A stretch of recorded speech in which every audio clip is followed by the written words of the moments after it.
You know what's really fun? Making crafts. I love making crafts. Last night I made Ted.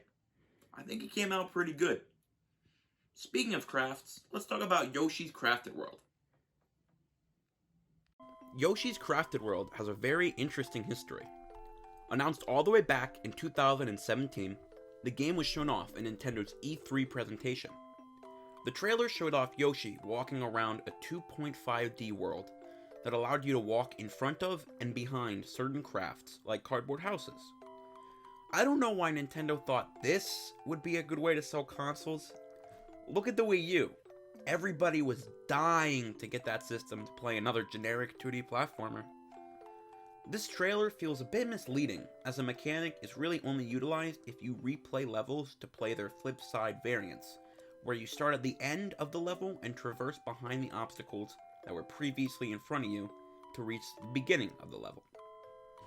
To be fair, they also said Metroid Prime 4 was in development before they completely scrapped it 2 years later. Thanks again for that, Nintendo.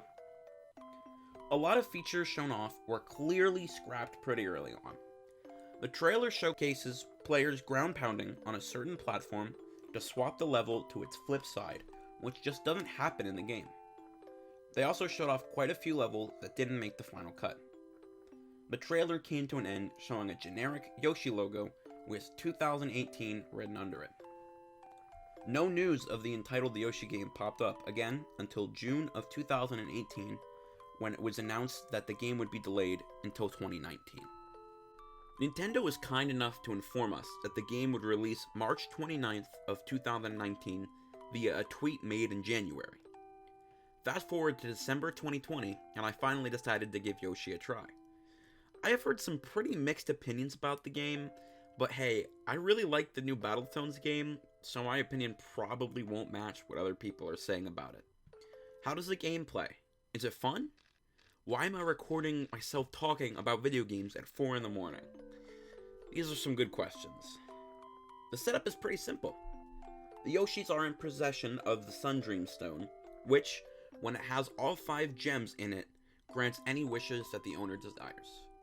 Think the Dragon Balls or the Infinity Stones, but you have infinite wishes. Kamek and Baby Bowser show up to steal the Infinity Stones, gems, from the Yoshis. They play a quick game of tug-of-war that sends all the gems flying. Your quest? Retrieve all 5 gems. Did I mention that Baby Bowser looks exactly like Bowser Jr.? Like, down to the hairstyle. It's pretty lazy. That coming from me, that means a lot too.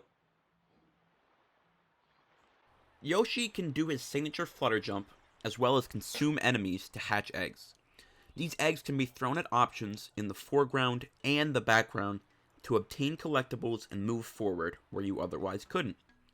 Each level has a number of flowers hidden throughout. Every level also has 3 bonus flowers you can get by doing any number of the following tasks: collecting 100 coins, ending the level with 20 hearts, and collecting 20 red coins. The first 2 are usually pretty easy, which ensures that at the very least, you can end each level with 2 flowers in addition to the ones you found throughout the level. The red coins, on the other hand, are a nightmare to collect.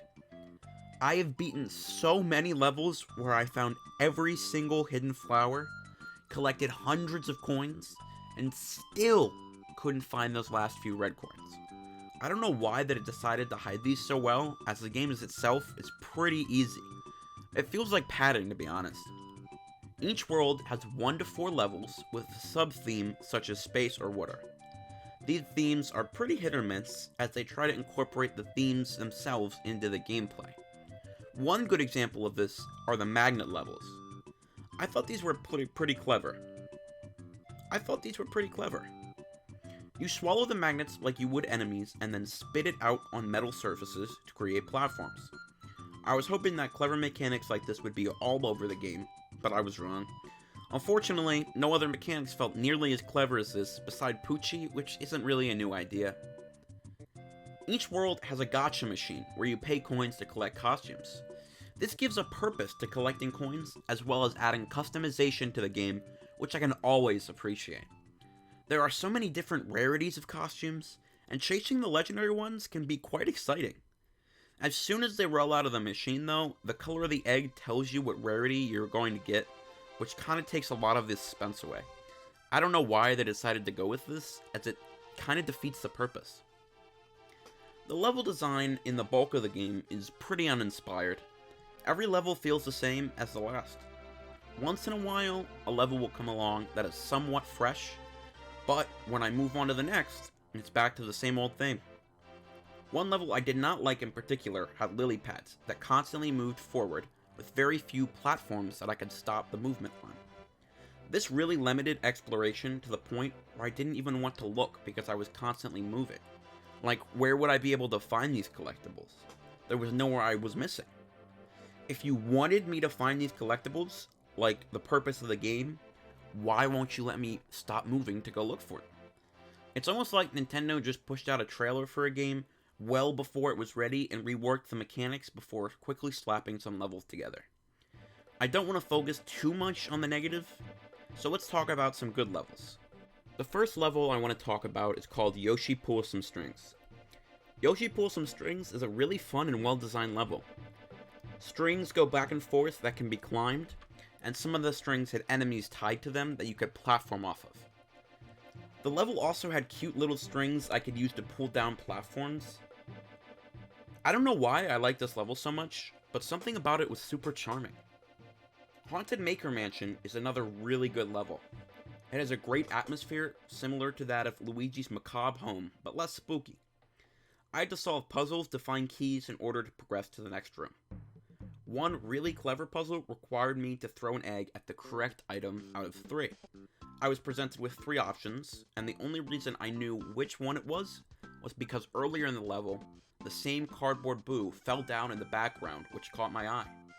If I didn't pay attention, I wouldn't have known which one to shoot.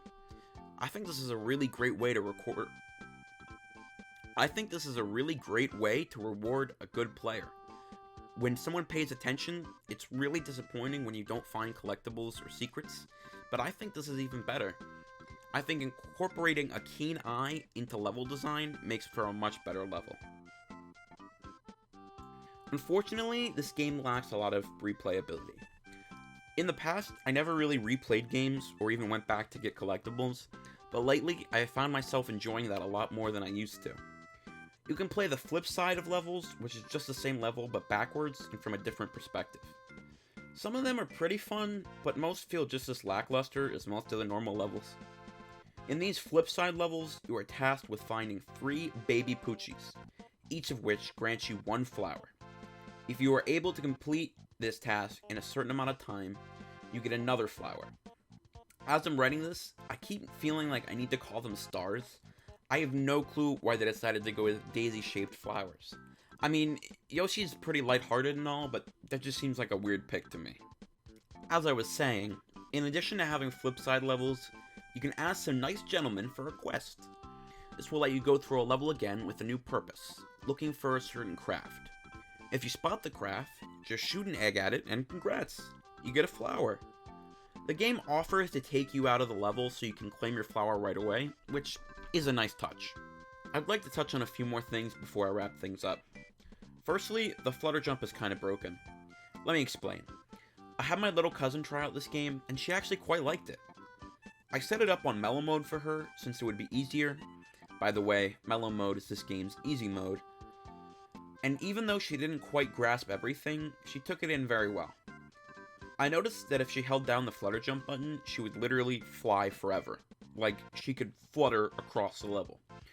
I thought this might be fine, even though it was a strange choice, because it is for beginners and younger people, and it's not game-breaking, but you still have to do some platforming and stuff here and there.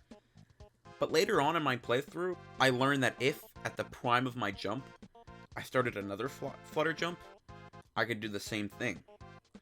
This allowed me to cheese so many levels. There were times where I was supposed to do platforming that wasn't particularly difficult, but I just felt that there was no point if I could just keep flutter jumping. Usually, when I find cheese like this, I just ignore it, but the levels were kind of boring, and honestly, I just wanted to get them over with, so I kind of just flew over them. I don't know how the developers could miss something like this. It seems like pretty important and early on in testing. But, you know, CD Projekt Red likes to not notice the thousands of glitches in their games, so Feel Good can do it too. In addition to that, the bonus levels you unlock for beating the game aren't really fun and require a bit of grinding to unlock individually, because even after you beat the game, you only get one of the multiple bonus levels. The rest have to be unlocked by grinding for more flowers. Normally, this would be fine, but I really just don't see the point here. I've already beat the game, and the game already felt really padded. I think it's so they can act like there's more content than there really is, because there's literally like 5 bonus levels. Also, if you're looking for a good boss fight, this probably isn't the game. Most of the boss fights were really unmemorable, and out of the 6 or so boss fights there were, I can only remember 2 of them, like, at all, and not even very well then. Well, that just about wraps things up here. Is Crafted World really a bad game? No, not at all. Actually, I had a lot of fun with it. It isn't great, or even that good, to be fair, but it's definitely not bad. Sure, it has a lot of bad levels and just lazy design overall, but there's a lot of good levels too, and Yoshi just feels fun to play. Like, his movement is really, really smooth and clean. Personally, I wouldn't recommend this game unless you get it for a really good sale or a really good price used. But it's really not that bad. If you've played most of the 2D platformers on Switch and you're looking for another one, this might not be a horrible pickup. Anyway, I'm gonna go look at eShop sales for the 10,000th time today to see if anything is cheaper than it was 10 minutes ago. Until next time, see you later.